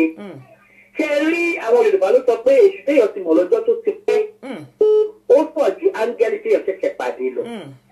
Ṣé lóòótọ́ first love wọn yìí wọ́n nífẹ̀ẹ́ ara wọn, wọ́n ṣe ọjà, wọ́n ṣe nǹkan kan bọ̀ 25 years ló wà láàárín yìí o. Ọ̀pọ̀ òjò ló ti rọ̀ láàárín náà sílẹ̀ ti fàmù o. Ṣé mọ̀ pé ọkọ tó ń rí lójoojúmọ́ tó mọ̀ wọ ẹ̀ tọmọ tó lè ṣe tọmọ tó bẹ́tà ju pé ẹni tí wọ́n ṣẹ̀ṣẹ̀ pàdé padà láti 25 years lọ. Bẹ́ẹ̀ni. Ọjọ́ kò wọ́n ní tí o bá sọ wájú sí ẹ kó o ta. Tó bá kẹ̀yìn sí ẹ kó ta. Tó bá wá kò wọ nìkan ọtẹ́rù ara wọn pa o. Ẹ ṣeun ma, God bless you ma. Ọmọ ti wà láàrin wọn, ojú ò ní tì wá o. Ẹ ṣeun ma. Àní jẹ̀bi. Àmín Jésù. Ẹ ṣeun. Bye ma. Ẹ ṣeun ma, God bless you ma. Hello. Hello sir o. Hello sir, à ń gbọ́ yín sir o. à ń gbọ́ yín ẹ bá wa yí volume yín sísàlẹ̀ volume yín ẹ yí sísàlẹ̀ pátápátá ká lè gbọ́ yín dáadáa. mo ti yí sísàlẹ̀. yes sir ẹ káàsán sir yes sir ẹ jọ ta ló ń sọ̀rọ̀ àti bọ́lá ti ń pè wá yes sir. Jíbọ́lá ló ń sọ̀rọ̀ láti Amẹ́ríkà. bọ́dá Jíbọ́lá láti Amẹ́ríkà ẹ ṣeun sẹ́ bá wa dá sí ètò yìí. ẹ kú iṣẹ́. ṣe ní àwọn obìnrin máa ń ṣe a lot of mistakes mo sọ̀rọ̀ láti sọ. ẹni tí ó múná èdè presently nítorí pé òun àtẹni náà ò tí ì gbẹgbẹ́rì òṣè tí ì rí one or two lapses nípa ẹni náà. My only advice for her is tí ò bá nífẹ̀ẹ́ ọkọ ẹ̀ mọ́ kó kù sí marriage kó kù ní marriage tó bá máa ní relationship lẹ́yìn yẹn kó lọ ní relationship. Bọ̀ tó bá lọ sí pé ní gbéyàn kan múná ẹ̀dùn presently understand tó wà wò pé kò sí ní báṣe àìfẹ́ ṣe máa ń di pẹ̀lú báyìí pé tóbi ní bá ti ń yan àlè problem máa ń ṣẹlẹ̀ torí kò sí nǹkan tọ́kọ ẹ̀ ṣe tó máa dá mọ́ tìta ló máa dá and you are spending less time pẹ̀lú ẹni tìta tó ìròyìn rẹ ní tìta tán ẹni tìta tó òun rí tó ń jẹ́ kí ní ẹbí yẹn lọ́dọ̀ ìyàwó ilé ẹ̀ òun lọkùnrin tó wọ́n ti jù. Àwọn obìnrin máa ń gbàgbé kínní understand láti mọ̀ pé ọkùnrin tó ń celebrate ń ta àlè ta yẹn tó ń pè ní ọ̀gidi tó ń ṣe I care for you I do this I do that. Ní ilé ẹ̀ òun ṣe ẹyin ẹ̀ tó yà tì ẹ́rì. bẹ́ẹ̀ni ẹ ṣeun sir God bless sir. Bọ̀ tí a bá fi ìpínlẹ̀ wa ní marriage kò wọ́ọ̀kì mọ́ kó kúrò bẹ́ẹ̀ kó mọ̀ pé mi lọ́kọ. Then kó lọ risk ní gbogbo ẹ̀ kó lọ take risk yẹn that's my advice. Thank you sir God bless you sir ẹ ṣeun sir. Okay. Yes sir. Hello. Hello. ẹ bá wa yí volume sísàlẹ̀ o ẹ bá yí volume sísàlẹ̀ ẹ jọ̀ọ́. Hello. ẹ yí volume yín sísàlẹ̀ ká lè gbọ́ yín dáadáa. Hello sir. Hello. à ń gbọ́ yín sir o. Ẹ káalẹ́ mà o. ẹ káalẹ́ mà ẹ jọ̀ọ́ ṣé sà ló ń sọ̀rọ̀ àbí mà ẹ má bínú. Ọkùnrin ló ń sọ̀rọ̀ láti London. ẹ káalẹ́ sà jọ̀ọ́ kí lorúkọ yín sà. Ṣẹ́gun ló ń sọ̀rọ̀ láti London. ọ̀nkú Ṣẹ́gun láti London ẹ ṣeun sẹ́ ẹ bá wa dá sí pápápá. Ṣé mọ̀ pé mo ti rí títà lọ? Ṣé ń gbọ́ mi báyìí? à ń gbọ́ yín dáadáa à ń gbọ́ yín àgbọ́yé. Ó ṣe bí òwe ọ̀ àwọn Yorùbá ní agbẹ́jọ́ yẹn kọjá. àgbà ìkà. Ẹ bá bí nínú rẹ. bẹ́ẹ̀ ni à ń gbọ́ yín. Mi ò tó kù níwájú ní ẹ. Because nígbà tí máa wo program yìí ló jẹ jẹ́ ẹ̀kọ́ gidi gan nìkan. yes ẹ ṣe sà.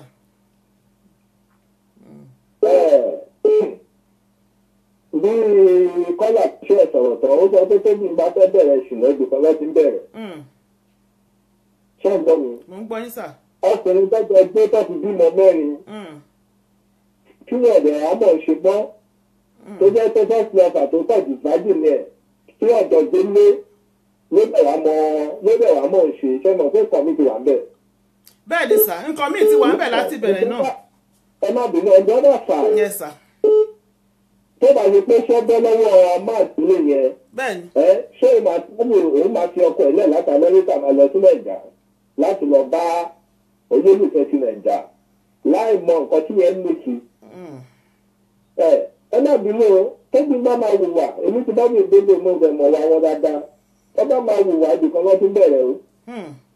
Ṣùgbọ́n kó wá ronú ìtọ́mọ tó bí sí ìfẹ́ gbẹ́ mi. bẹ́ẹ̀ni sà àgbọ́yé. Ó wá ronú ọmọrin tó bí sí ọkọ yẹn. bẹ́ẹ̀ni. Ó wá wo ibi tó ti kọ́ ń bọ̀. Kó wo ibi tó jọba sí. ẹ ṣeun sà. Kó wo ibi tó lọ. yes sà. Nìkan ṣe eléyìí tí mo jà á. Eléyìí tí mo jà á. bẹ́ẹ̀ni sà ẹ ṣe pápápá sà. Ṣé ń gbọ́ mi mà? à ń gbọ́ pápápá sà ká lè gbé call mi. Eléyìí tí mo jà á tó kó wo nǹkan tó lè kó tó fẹ́ lọ torí ti because ìyẹn fẹ́ gbà ní ṣùgbọ́n tó bá wù dáadáa kó pèsè kó bẹ̀rù ní ti kó tó dé ìgbésẹ̀ ní ìṣẹ́gun yẹn lọ. ẹ ṣeun sà God bless you ẹ ṣe sà ẹ ṣeun sà. Divorce is not the solution. If you truly love her 4 children, she should be more prayerful and be more patient. She can equally sit the man down and fine-tune a lot of things, basically for peace to reign, I believe. Yeah. For peace to reign. Okay. ẹ̀yin tó bá ṣe ń wọlé tẹ̀ ń gbọ́ àwọn advice tí àwọn tó ń pè wọlé ẹ jọ̀ọ́ a fẹ́ kẹ́ bá wa gba àǹtí níyànjú inú wọn ò dùn nínú marriage wọ́n ti wà hypertensive wọ́n ti ronú débi wọ́n fẹ́ commit suicide kán tó reconnect pẹ̀lú first love àwọn lórí Facebook kán tó connect ẹ̀ lórí Facebook so kàn ṣe wípé lẹ́yìn ìgbà tán rí first love àtàn náà wá fẹ́ kọ ọkọ. 07466. hello. hello ma o. ẹjọ́ ta ló ń sọ̀rọ̀ o. yes ma. mo really enjoy topic ten.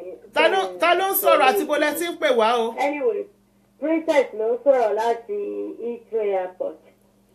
princess ọmọ ọba. program yẹn. yes. èkìní nípa obìnrin bímọ fún ni kò ní kó má pa ni. ọkùnrin bí abímọ fọkùnrin kò ní kó má pa ni. ìgbà míì lóòótọ́ tí wọ́n bá fọkọ sílẹ̀ fẹ́lòmíì ó lè jẹ́ àkọọ́lẹ̀ yẹn kó wà happy ní second home. accident tó padà sí first lover ẹ̀ tó dẹ̀ wà happy adẹ̀rín tó ti padà tó jẹ́ kó jìyà. yípo wọ́n bímọ mẹ́rin fúnra wọn tí bọ̀bọ́ yẹn fẹ́ pé òun forgive. To be honest kọ́ ìwòrí 20 wò kí mílíọ̀nù kò forgive just because woman ẹ ló dàbí ọkọ nílé nísìnyí because he's looking after the children and the home ló ṣe ní òun forgive because kò fẹ́ kán tí òun síta kò forgive o tí ó bá lówó ní ọwọ́ tó wà tàbí orí iṣẹ́ àìsàn wá revenge lórí woman yẹn ìyẹn lọ bẹ́ẹ̀ nǹkan tẹ́mi kan lè sọ fún woman yẹn ó ti bímọ kò ní kó lọ tún bímọ fún second kìíní ó ti eyín ó lè divorce because ilé ayé yìí kò sí ọmọ ò lè bá kú tó bá máa kú wọn ní bẹ́ẹ̀rẹ̀ àwọn ọmọ pẹ̀lú ẹ̀ nínú sàárè nǹkan tó bá máa lé ó ti ṣe nǹkan tọ́lọ̀ fẹ́ kó ṣe láyé ó ti fọkọ rí gbọ́kàn tiẹ̀ lọ́wọ́ gbọ́ tiẹ̀ ṣùgbọ́n ó ti bí kì í ṣe méjì kì í ṣe mẹ́ta wọ́n á sọ orúkọ ọmọ pè lọ́jọ́ iwájú nǹkan tó nìdí náà yẹ something to make her happy ó enjoy rẹ̀ tó bá jẹ́ first lover yẹn ló máa make ẹ̀ wà happy nǹkan kan tó kó jókòó pé wá ní ìnídà àti bímọ ìfẹ́ tó ọmọ mi kó ní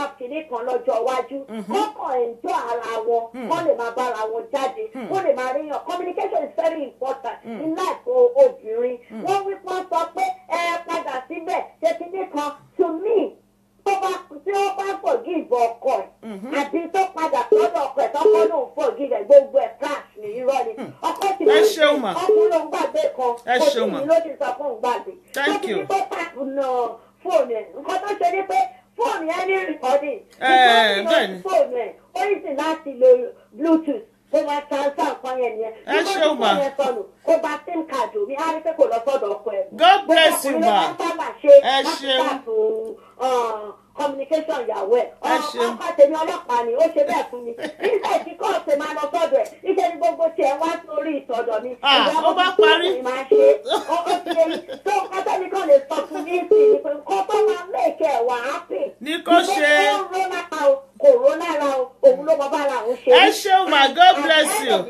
èèyàn ṣiṣẹ́ èèyàn bímọ èèyàn ní ìdẹ̀jọ́ mẹ́tì láàyè ẹni tó bímọ máa ronú èyí tó bímọ máa ronú nínú ayé ẹ̀sìn bẹ́ẹ̀ ni ṣe lè ro gbogbo sórí ẹni ṣe ń bá yín lọ because celebrate with my over.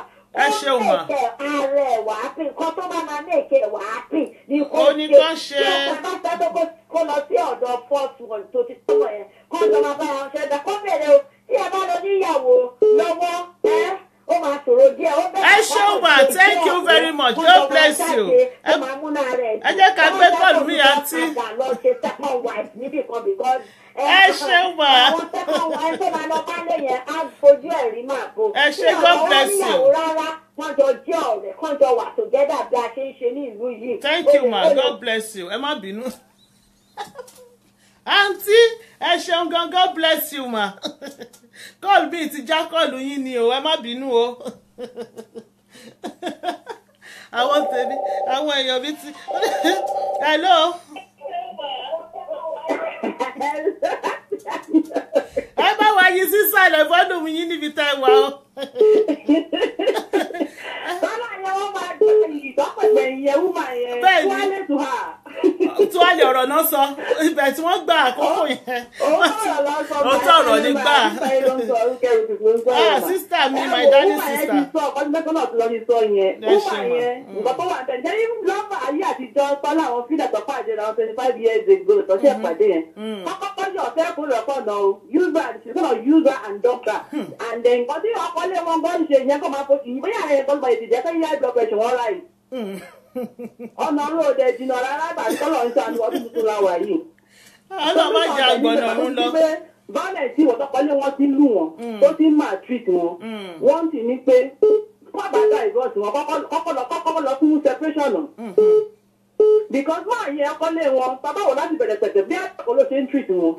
Bóyá tó ní iṣẹ́ ọkùnrin ní kẹ̀dẹ̀ ni tó bá tíyàwó ilé ló ń kárí gbogbo bùkátà. Nǹkan tó máa rí ló yí lórí wọn gbọ́dọ̀ sí ìbàtọ̀ ọ̀gbọ̀n something else ni because wọ́n máa misbehave lé ni. But wọ́n yẹ́ bọ̀ ni ó jẹ́ olórí ilé ìdíbẹ̀ máa dìde a little bit. But kọ́ máa ti divorce ọkọ wọn. Lọ́wọ́ àwọn ọmọ tó ti bí lẹ́yìn ìfọlọ́fọ́ pọ̀ mí lọ́ máa bímọ ọ̀bọ níbo lẹ́yìn ọmọ mẹ́rin lágbo mélòó. Ẹ ṣeun ma. But wọ́n ti yẹ kó ṣe ń kọ́ lọ fún separation for now. Ẹ ṣeun sister mi, God bless you. Kí màá fi get ara wọn. Ẹ ṣeun gan ni. Kó máa fún kánsẹ̀ nìkan lọ fún kánsẹ̀ gbogbo ohun tó ti ń lù wọ́n yẹn. Ìyẹn ò dára rárá kó má lọ pa wọn. God bless you my darling sister. Wọ́n forgive wọn. Kò forgive. Forgiveness yẹn kò dénú máa yẹn ẹ má jẹ́ àparọ́ máa o. Ẹ ṣeun sister mi, God bless you ma. Thank you. Hello. Hello. Hello ma, ó dàbẹ̀ ní pẹ́ tí ń pè wá látẹ̀kan ẹ ráyè wọlé. Ẹ má bínú. Àǹtí Bímbọ́ láti Amẹ́ríkà wọn tèmi nìyẹn lórí ètò yìí. Ẹ káàbọ̀ ma, ẹ bá wa dá sí. Yes ma. Same to you ma. Ẹ wo obìnrin yẹn kó tẹ̀ gbàgbé láti sọ fún wa ní ọkọ wọn yẹn tí wọ́n fi lẹ̀ àbí boyfriend wọn tí wọ́n fi lẹ̀ for 25 years ṣé wọn ò níyàwó ni. Yes, ẹ ṣeun gan ni, God bless you abundantly. Ẹ ṣe bẹ́ẹ̀ ṣe rán mi létí yẹn. Ìyẹn ti níyàwó o, ṣùgbọ́n ìyàwó yẹn ò bímọ. Ó ń wojú Olúwa. Ẹ jẹ́ ń sọ fún yín, àǹtí yẹn tó bá wà lórí ètò kó gbó gidi gan. The last two caller yẹn tó sọ fún wọn pé wọ́n lọ wá boyfriend wọ́n máa ṣe kinní. Ìgbà tó bá yá ṣebí hypertension ni wọ́n ní nísìn. Ó máa double hypertension yìí tójú wọn máa rí. The best thing ni pé ibi tó máa find consolace òun ni church tó ò lọ yẹn. Tó bá lọ tó church nǹkan tí ò tó ń bọ̀ wá ṣẹ́kù. Ọkọ wọn tó ní irú nǹkan yẹn nǹkan méjì ni. You see that actually that man really loves her. No reasonable doubt kò dẹ̀ fẹ́ sí ilẹ̀. Àbí ó gbé pọ̀ sókè ní onílé kò níṣẹ́. Mo ti bọ́lẹ́sì ní pé wọ́n ní ọmọ mẹ́rin. If I were her o, màá focus lórí career mi fẹ́ tí mo ṣe yẹn àtàwọn ọmọ mi. And do the things that would make me happy. Ìlú tó wà Nàìjíríà yẹn. I laugh in past tense. Ṣé ìwọ̀n tí òbí tó wà ilé ọkọ ẹ̀ tí òbí mọ̀ ó máa jókòó ìwọ́n tó wá láti Amẹ́ríkà? Ó wá ṣebí ó dẹ̀ jókòó sí ọkọ ẹ̀ ní kò sí obìnrin kan tó ń fún ní wàhálà. Àwọn onímọ̀ yẹn pẹ̀lú obìnrin rí. Ìyí tó wà nílé yẹn kó tójú ẹ̀ máa rí àtòwú àtàwọn ọmọ oníṣẹ́ wọn ní lálàáfíà. So the best thing for her to do is just to be neutral. Kó face the family ẹ̀ squarely. Kó face ọ̀nà òun tó mọ̀ nǹkan tí ò tó ń bọ̀ wá ṣẹ́kù. Thank you ma. God bless you. Nítorí òun ti ní boyfriend kan láti 1995. Èèyàn fẹ́ràn òun bóyá ó bá sùn dáadáa ní àǹtí ìṣèlú ti gbogbo wa tọ́ lọ́hùn. God bless you ma. Same to you. God bless you ma. Ẹ ṣeun ma. Aunty Bimbo, thank you very much. Hello. Ẹ bá wa yí volume yín sísàlẹ̀ pátápátá ká lè gbọ́ yín dáadáa. Hello ma, ẹ yí volume yín sísàlẹ̀. Turn your volume down. Ẹ bá yí volume yín sísàlẹ̀ pátápátá. Ẹ bá lọ ẹ̀ ká lè gbọ́ wa. Ẹ ṣé. À ń gbọ́ yín. Ẹ tí turn ẹ̀ down o. Ẹ bá wa yí sísàlẹ̀ ẹ jọ̀ọ́. Bẹ́ẹ̀ ni a ti ń gbọ́ yín. Ẹ jọ̀ọ́ ta ló ń sọ̀rọ̀ àti bó lẹ ti ń pè wá mà? Àìná ló ń sọ̀rọ̀ láti Manchester. Àǹtí Àìná láti Manchester. Ẹ káàbọ̀ sórí ètò mo bá wa dá sí. Pápápá. Ẹ wo kí wọ́n máa yẹn ó fi máa yẹn sílẹ̀. Nǹkan tó ṣe obìnrin yẹn ó ṣe èmi fún ara yín tí mò ń bá yín sọ̀rọ̀. Tí wọ́n bá fẹ́ kú before time wọn wọ́n fẹ́ dúró ṣe ìyá ọmọ wọn wọ́n fẹ́ ní àlàáfíà pẹ̀lú àwọn ọmọ kan sì máa yẹn sílẹ̀. bá ní wà padà fẹ́ra wọn tí màá yẹn bá ti lọ lẹ́ẹ̀n tó ti rí pé kí ni mo mèsì yín á padà lọ sọ́dọ̀ wọn ó máa padà wá òtún ọba tó wọ́n fẹ́ ṣe ìyá ọmọ wọn kọ́ fi sílẹ̀ irú ọkùnrin bẹ́ẹ̀ yóò máa ń ṣe kókò obìnrin ni ìkà ni wọ́n ìkà ìkà ni wọ́n. God bless you. Thank you, ma. God bless. Hello. Hello. Hello. Hello. Ẹ kálẹ́ mà o. Ẹ jọ̀ọ́ mà ta ló ń sọ̀rọ̀ àti bọ́lẹ̀ tí ń pè wá. Fọláṣadé pè mí láti London. Àǹtí Fọláṣadé láti London. Ẹ káàbọ̀ ẹ bá wa dá sí. Ẹ kú ètò mà. Yes ma. Ṣé rí ìmọ̀ràn mi fún obìnrin yẹn? Òun ni wípé kì í ṣe wípé bóbìnrin yẹn ṣe wà yẹn tó ní depression tó ní hypertension tó ní all these things. Bẹ́ẹ̀. Kì í ṣe the right way ni wípé bóyá tó bá fi ọkọ ẹ̀ sílẹ̀ òun ni kó lọ bá ọkọ àárọ̀ ẹ̀. Bí kọ́lá kan ṣe sọ̀rọ̀ ní ẹ̀kan pé tó ń dà tó ní pé tẹ́ni yẹn bá ṣe èyí tó jù bẹ́ẹ̀ lọ fún depression yẹn máa double times 10 nítorí tẹ́ni yẹn ti ń bá bọ̀. Bọ̀ ìmọ̀ràn mi fún obìnrin yẹn wípé dùkọ̀ ojú àwọn obìnrin ó rí mẹ́wàá tí ìyá obìnrin bá fẹ́ ṣe ìyá àwọn ọmọ ẹ̀ kalẹ̀ tó bá kúrò ní ọ̀dọ̀ ọkọ àrùn ẹ̀ tó dá dúró kó dẹ̀ lùkà àwọn ọmọ ẹ̀. Kẹ́lí ìgbà sometimes ní ìwọ àtúnṣe wípé àwọn family wọ́n máa cause problem láàrin ọkọ àti ìyàwó tó ṣe wípé at the end of the day nígbà tí ọkọ yẹn tó bá máa rí òtítọ́ ọ̀rọ̀ ó máa padà nífẹ̀ẹ́ obìnrin yẹn bọ́ nítorí pé kí obìnrin bọ̀ irú ọkọ àárọ̀ ẹ̀ tó rí yẹn wọ́n kàn lè jọ máa sọ̀rọ̀ just because torí communication náà ó wà very important wípé ìfihàn máa communicate nítorí ajá nìkan gbé inú pálọ̀ bí ẹranko wàhálà ni bọ̀kéèyàn kàn máa ríyàn bá sọ̀rọ̀ pé kújọ́ mẹ́ta ṣe wà òkè kìíní kan bọ̀ wípé bóyá kọ́kọ̀jọ́ máa ní wọlé wọ̀de yẹn ìyẹn máa tún mọ́ọ̀sì gan. The best thing tí wọ́n lè ṣe ni wípé tí wọ́n bá ń dá ilé wọ́n bá ń gbélé kọ́ dẹ̀ look after àwọn ọmọ wọn kọ́ kọjú síṣẹ́ wọn láti bẹ̀lọ kọ́ mímú ara wọn dùn bí wọ́n bá pa ara wọn kíkú tó dé because of nítorí pé ọkùnrin kan nìkan tọkùnrin kan bá fẹ́ tọkùnrin tí yóò bá kú ẹgbẹgbẹ̀rún ọkùnrin ló máa kọjá lórí sàárè yàn kó dẹ̀ má jẹ́ kí àwọn ọmọ wọn kó má jẹ́ kí àwọn ọmọ wọn àwọn ẹni ẹlẹ́nu wọn tó ti ṣiṣẹ́ sílẹ̀ àdúrà wo asọ́nà òní pé gbogbo àwọn abiyamọ pátápátá a máa jóúnjẹ àwọn ọmọ wa àní jẹ́ láìsàn àní jẹ́ ní ìbànújẹ́ lórúkọ Jésù.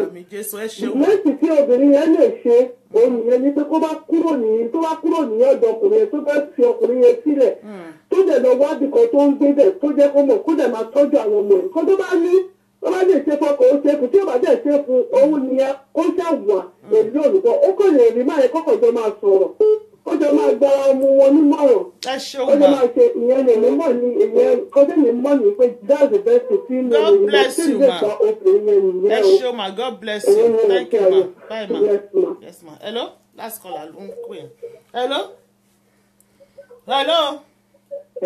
hello ma o. Straight to the point. Ma ẹ kúrọ̀lẹ́ ma. Báwo ni o? Fine ma same to you ma. Ẹ jọ ta ló ń sọ̀rọ̀ ìgbélé tí ń pè wá. Báwo ni o? Láti USA o. Ta ló ń pè mà? Láti New York. Ta ló ń pè mà? Táíwò Ìfẹ́sànyà láti USA. Àǹtí Táíwò Ìfẹ́sànyà láti USA. Ẹ ṣeun mà ẹ káàbọ̀ sórí ètò ẹ bá wa dá sí mà. Mo fẹ́ dá sí ọ̀rọ̀ yẹn lágbára o.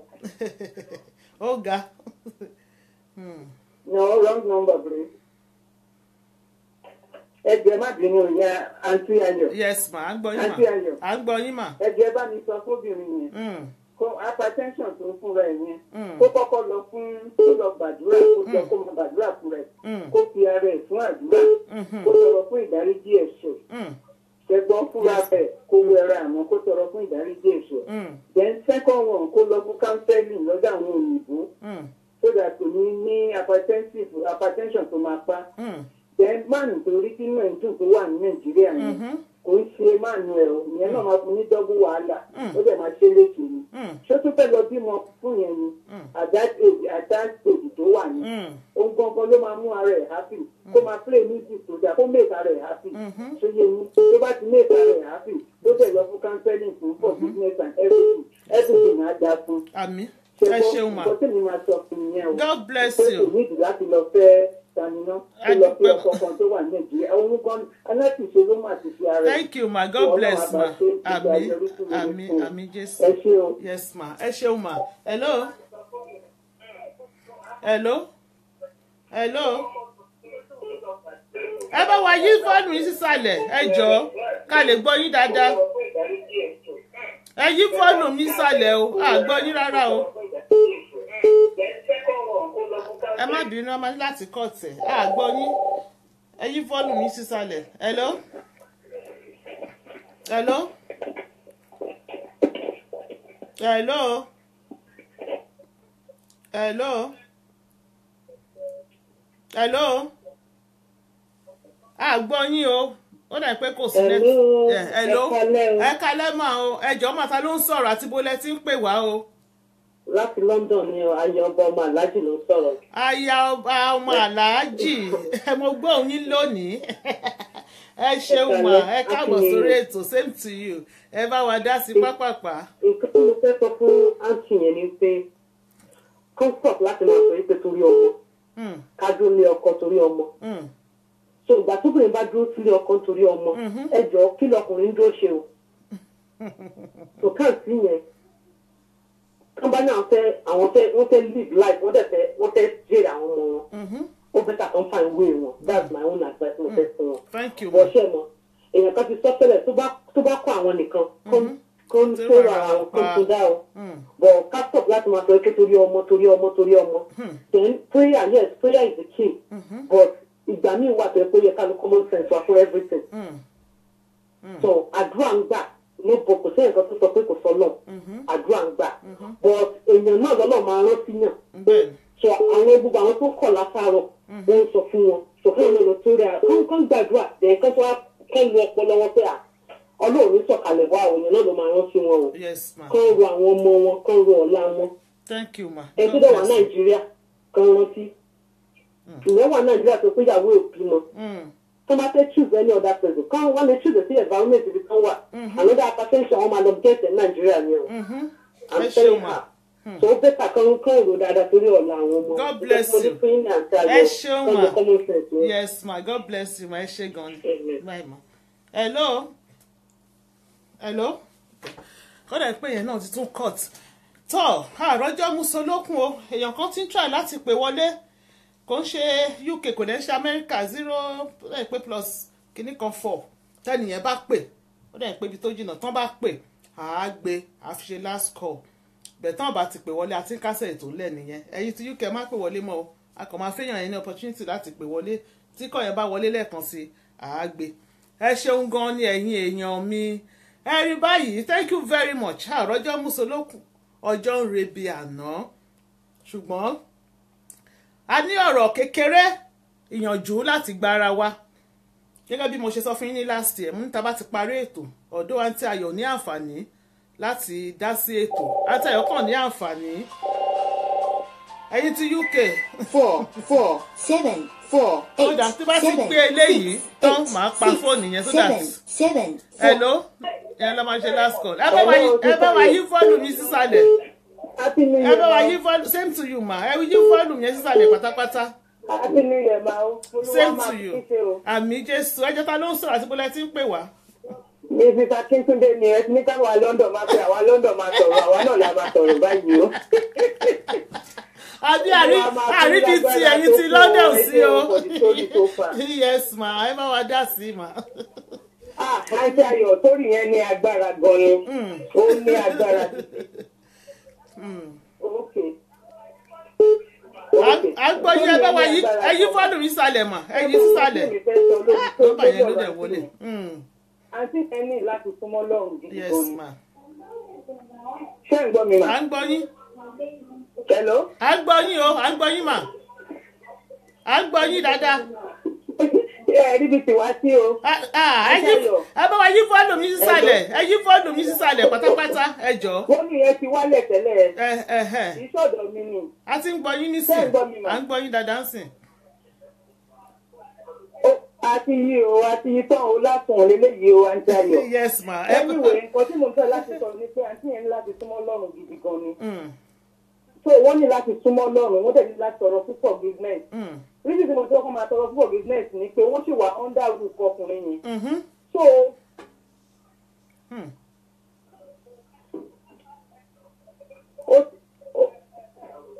à ń gbọ́ yín. Yí fọ́ọ̀nù mi nísàlẹ̀ o. wọ́n tọrọ forgiveness wọ́n dẹ̀ ní láti súnmọ́ Ọlọ́run. Yes ma. Ó sì ní pé wọ́n wà under ọkùnrin wọ́n wà lọ́ndà ọkùnrin yẹn kò yẹ kó fi ẹ̀ta ọkùnrin yẹn ṣe anything because it's a sin against God. Ó ti yé yín. Ìwọ wà lábẹ́ ọkùnrin oṣù ó dẹ̀ lọ ń bá ọkùnrin ní ìṣe nǹkan mi. Nígbà àwọn ọmọ yẹn ń kọ́ ìyẹn ṣe pàtàkì. Ṣé rí nípa condition wọn pẹ̀lú treatment ọkùnrin yẹn fún wọn? Wọ́n ní láti fi ọkùnrin yẹn sílẹ̀. Wọ́n ní láìsí wọn fún ara wọn and this is 2018 nǹkan tí wọ́n bá fẹ́ ló ń tọrọ lọ́wọ́ Ọlọ́run. Ọkùnrin ní láìpẹ́ obìnrin náà ní láìpẹ́. Pé kó máa mú condition pé torí ọmọ torí kinní kan yẹn ní òkú ṣe ọ̀rọ̀ ó fi eyín mà. Bẹ́ẹ̀ni. Ẹ ṣeun ma. God bless you ma. Ma ní láti kọ́ọ̀tẹ̀. Kò sí ìmọ̀ àgọ́ ní pé kọ́ lọ bá ọ̀dà níbi kọ́ bá dẹ̀ fi pọ̀ ọkùnrin yẹn forgive àwọn kò forgive wọn rárá o. Because ó mọ nǹkan tó ń ṣe ọkùnrin lè máa ṣọ́yàn ó lè pa èèyàn. So èèyàn ní láti wà very very careful. Fún ọkùnrin tó bá ń ṣọ́yàn wọ́n ní láti wọn gangan wọ́n ní láti fi gbọ́ ọkùnrin yẹn sílẹ̀ kó tẹ̀ sílẹ̀ for now. Kókó lọ tọ́jú ara wọn náà. Ẹ ṣeun ma. God bless you. Gidi. Yes ma. Bẹ́ẹ̀ ló ṣe jẹ́ mà. Ẹ ṣeun ma. Ọlọ́run máa fi yín ṣe o. Àmín Jésù. Yes ma. Ẹ̀yin ti UK. Hello. Hello ma. Hello ma o. Ẹ kalẹ́ mà. Ẹ̀jọ̀ ta ló ń sọ̀rọ̀ àti bólẹ́ tí ń pè wá ẹ kalẹ́ mà. Sister Mary ló ń sọ̀rọ̀ láti Milton. Aunty Mary láti Milton Keynes ẹ kalẹ́ mà. God bless you. Amen. Amen ma. Ẹ wo ma from experience. Yes ma. Pápápá ma. Gbogbo nǹkan tí obìnrin yóò bá mi go through. Ẹ jẹ́ kó lọ padà sí ọ̀dọ̀ Ọlọ́run. Kúrò ní ẹsẹ̀ Ọlọ́run ìyá ńlá pàápàá ni fún láyé ọ̀tọ̀ ṣé ń gbọ́ mi mà. Bẹ́ẹ̀ni. Ó láti fi tinútinú ó láti fi sin Ọlọ́run torí mo go through orúkọ báyìí. Ọdún kò dẹ̀ bọ́ sí ọwọ́ àwọn ìyá kan tí mi lè sí Ọlọ́run ò lè handle pẹ̀lú level àti stage. Bọ́n kọ́kọ́ tẹ̀sí kọ̀ mọ̀ ní wípé tí obìnrin tó bá fara rọ́ nǹkan tó yẹ kó fara rọ́ nílé ọkọ pẹ̀lú àwọn ọmọ ẹ̀ ìrètí náà wà fún àlàáfíà sì wà fún lọ́jọ́ ọ̀la ìgbádùn pàápàá wà fún lọ́jọ́ ọ̀la. Ẹ wo bàbá yẹn máa jìyẹ o òkè àjà báyìí ni mo bá fi ẹgbà yẹn sí torí àwọn ọmọ yẹn náà máa nà ní kọ̀ọ̀kan kí ló lè ṣe máa nà ní kọ̀ọ̀kan á wá àwọn ọmọ yẹn kan kò ní rí àwọn ọmọ yẹn sójú á béèrè ìfẹ́ àwọn ọmọ yẹn kò ní rí jẹ. Ẹni tó ṣe fún mi first time tamari after 12 years tó jẹ́ bàbá àwọn ọmọ mi ó ń rojọ́ ni pé èmi ni bastard ọkùnrin torí ọlọ́ọ̀má wọ́n mọ ipò tí lọ́kọ̀ mi ṣùgbọ́n mo fi gbogbo tinútinú mi mo fi gbàdúrà fún ọ lónìí ó gbàdúrà ọdẹ ń sunkún àgbàlagbà tó wà mẹ́gàn àwọn náà bá mi ń sunkún sí i. Tẹ́lọ́fìnrin yẹn níbi láti fara dà á lọ́títọ́ àti òdodo kò yí sí torí kó rí bábà yìí tó bá máa pàtí lọ kó lọ pàtí tó bá máa chọ́ọ̀chì lọ kó lọ chọ́ọ̀chì. Nǹkan tó bá lè mú inú ẹ̀dùn kó máa gbọ́kùnrin kan kiri kó gbélé ìtàn kó gbé tọ́ ti bí kò ń ṣe solution gbogbo ìjà kárí wọn gbogbo wọn ló lè. Mi ò tẹ̀lé ọkùnrin kankan later after 12 years Ọlọ́run fi ọkọ mi fún mi. Mo dẹ̀ mọ̀ lótìtọ́ àti òdodo Ọlọ́run compensate mi. Ẹ ṣeun ma. Àwọn obìnrin àti máa ń dúró de compensation. Thank you ma. Àwọn obìnrin àti máa ń dúró de ìyà kan. Tó bá ti rí kékeré kínkínní àbí àwọn kankan tó bá ti ṣẹlẹ̀ ó fẹ́ mú kúrò. Ẹ ṣeun ma. Àwọn obìnrin ṣẹ́rí Facebook yìí ẹlòmí ọlọ́mọ yẹn kó ti kù sí. Torí tí kò bá lọ pàdé ẹni tó ti ríra sí pẹ́ǹsì bóyá yẹ òtí nílé. Ẹ ṣeun ma. God bless you ma. Ẹ ṣeun ma. Tó wọ́n rìkọ́dù nìyẹn. Ọkùnrin yẹn kó kárí ọ̀run kó máa rìkọ́dù kiri. Ìyá ẹ̀ ń bọ̀ lọ́la. Tọmọtọmọ ló máa fi tìyà ẹ̀. Torí àwọn ọmọ yẹn á ṣe fún un. Ẹ ṣe mà. Tó fẹ́ di ṣètì màmá àwọn lọ́jọ́ tèmi. Kò lè mú jẹ́. Kò lè mú jẹ́ because àwọn ọmọ yẹn bọ̀ wá gbé jẹ. Ẹ ṣeun God bless you ma. Ó ṣe ṣe abiyamọ. Yes ma. Ó fa ṣe abiyamọ. Wọ́n ti gbọ́ mà. God bless you. Tó bá tí program bá wà lọ kó fi ọkọ ẹ kó fi ti ọlọ́run á dúró tì yín Àmín. pẹ̀lú ìpẹ̀lú àwọn ọmọ Àmín. àwọn obìnrin àníṣégbé Àmín. lágbára ọlọ́run Àmín mà. gẹ́gẹ́ bí program tá a máa ń ṣe ọlọ́run jẹ́ ń jẹun ọmọ Àmín o. ọlọ́run jẹ́ ń jẹun ọmọ tá à ń ṣe. Thank you ma. Ẹ ṣeun ma, a ní láti cut ẹ nísìn ma. ọkọ ìtọ́kọ̀ ń pọ̀ gígbẹ̀ ni kò A ní láti cut ẹ ma. Thank you very much. Ẹ ṣeun ma. ọkùnrin gbọ́ngàn pápá ó ń bọ̀ lọ́jọ́ iwájú pẹ̀lú àwọn ọmọ yẹn. God bless you ma. Ẹ ṣeun ma. Ẹ má bínú. A ní láti cut fóònù yẹn.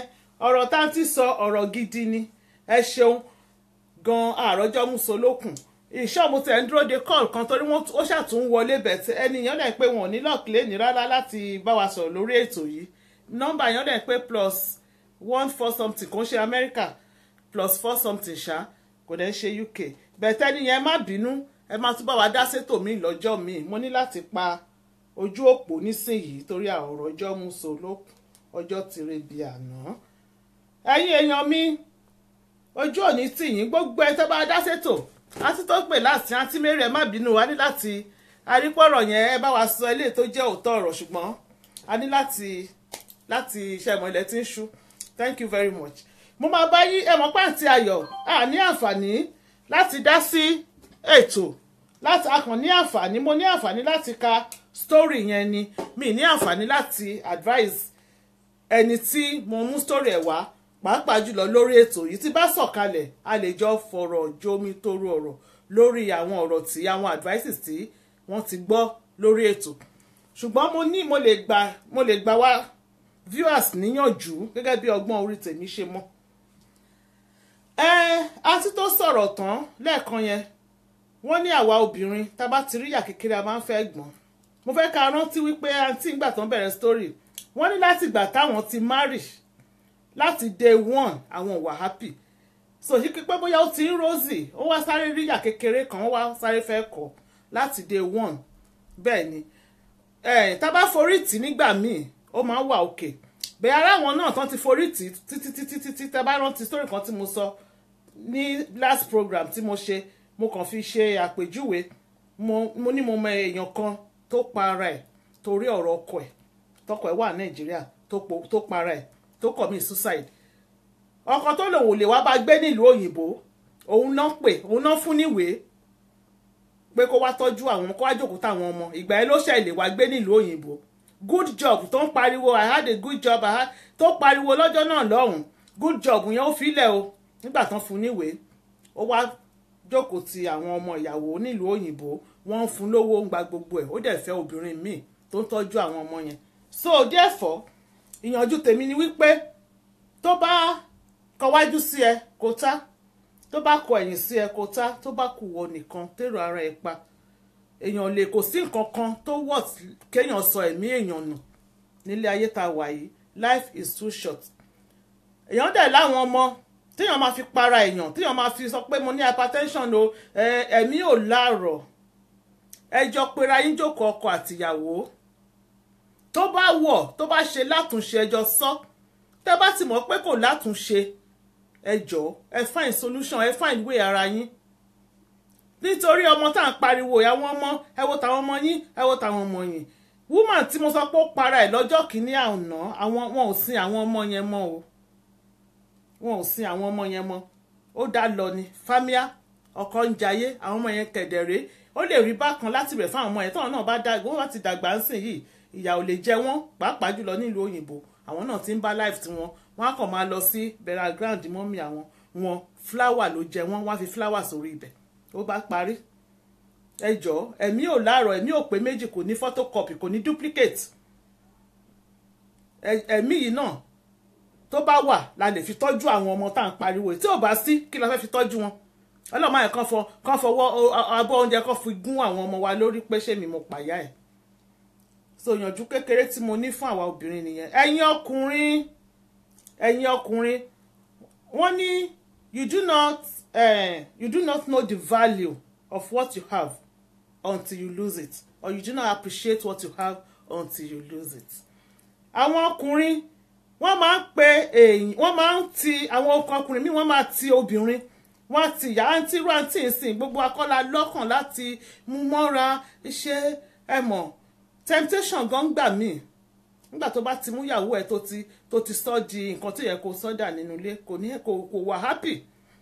Ṣó ti yẹ gẹ́gẹ́ bí nǹkan tí mo sọ fún àǹtí yẹn wọ́n tán ṣì wà lábẹ́ ọkọ wọn mistake tán ṣe nìyẹn wọ́n ṣì wà married no matter what kò yẹ kí wọ́n lọ ní affair pẹ̀lú other person yẹn. Wọ́n lè decide tán bá fẹ́ divorce kan divorce tán bá fẹ́ separate bẹ́ẹ̀ wọ́n ṣì wà nínú ilé kan náà yẹn mo sọ fún wọn mo ní kò yẹ ìyẹn nìkan lèmi rí sí gbogbo nǹkan tó wà nílẹ̀ yìí bẹ́ẹ̀ ó ti ṣẹlẹ̀ náà nìyẹn ọkọ wọn ló tì wọ́n sí bọ̀dá kan sọ lẹ́ẹ̀kan wọ́n ní kí n gbọ́ tẹnu ọkọ wọn mo rí wọ́n kọ sókè pé kí n gbọ́ tẹnu other party bẹ́ẹ̀ ni àti yẹn sọ fún mi pé ìgbà táwọn sọ story fún mi àwọn bìlí pé ó ń gbọ́ mo dẹ̀ sọ mo ní tí wọ́n bá ń gbọ́ mo ní mò ń dúró kí wọ́n pè mí káwọn náà sọ tiwọn torí mo máa ṣe mo ní wọ́n pè mí gan kí tó ṣe story kan ni má ṣe máa ṣe wọ́n wá pè mí kàn sọ tiwọn tó bá sọ tiwọn máa ṣe tiwọn náà tó bá fẹ́ counter nǹkan tó wà nílẹ̀ yìí so kò jẹ́ bó ṣe jẹ́ ẹ̀yin èèyàn mi ẹ̀yin ọkùnrin ẹ jọ̀ọ́ ẹ tọ́jú ìyàwó ilé yín kò sí nǹkan kan ń ta gbogbo àwọn tó ti ṣe náà lánàá tó ti ṣe sẹ́yìn tó jáde lọ wọ́n tẹ́ padà bọ̀ wálé ni ẹ tọ́jú ìyàwó yín kò sí nǹkan kan níta kò síbi mọ́sọ̀ àbọ̀dá tà ń sọ yìí wọ́n ti 50 wọ́n gbọ́dún mẹ́wàá lọ́wọ́ àwọn 54 ó bá parí wọ́n ti darúgbó tá bá worí wọn ó ti funfun kí náà bá káàkiri kán fọkàn ara wọn balẹ̀ kán tọ́jú ìyàwó wọn ẹ tọ́jú ìyàwó àtàwọn ọmọ yín ẹ jọ̀ọ́ ẹ̀yin ọkùnrin ẹ ṣéwọ ẹ̀yin èèyàn mi àròjọ musolókun gbogbo ẹ̀yin tẹ́ bá mi pé lórí ètò yìí lónìí pátápátá mo gbà àdúrà kan ó ṣe pàtàkì tí mo fẹ́ gbà fún gbogbo ojú tó wò mí pátá lónìí ṣe rí January 2018 la wà yìí nígbà tó bá di January 2019 wọn ò ní fèèyàn kankan ṣe àwátì nínú wa pátá lágbára lọ́wọ́ Elédùmarè kò sẹ́ni tó máa kú ní gbogbo ojú tó ń wò mí lọ́wọ́lọ́wọ́ ẹ̀ kò dẹ̀ sẹ́ni tó máa wà nílé ìwòsàn kò sẹ́ni tó máa da láàbò ara kò sẹ́ni tó máa wà nínú ìbànújẹ́ nígbà tó bá di January 2019 pẹ̀lú ara pípé pẹ̀lú ayọ̀ pẹ̀lú àlàáfíà ohun gbogbo lọ́tún òun la máa fi kí happy new year nígbà tó bá di January 2019 lágbára láṣẹ Ìdùmarè lágbára lọ́wọ́ Ọlọ́run ẹ ṣèwẹ̀ ní èèyàn mi tó bá tún di Thursday tó ń bọ̀ aago 6 bákan náà story tá máa fún yín story tẹ́ máa bá wa dá sí náà ní ẹ̀wò kódà ó ní mental báyìí ó ta yẹ́rí lẹ́nu ni ó tún lọ́mọ rí gan pàápàá tẹ́ máa bá wa pè wọlé tẹ́ máa fẹ̀yìntì tẹ́ máa gbádùn dáadáa tẹ́ máa bá wa dá sí òun la tún mú bọ̀ sétí ìgbọ́ yín èmi Ayọ̀ Nuga straight to the point tí mò ń fìwé dágbére fún yín wípé ire o.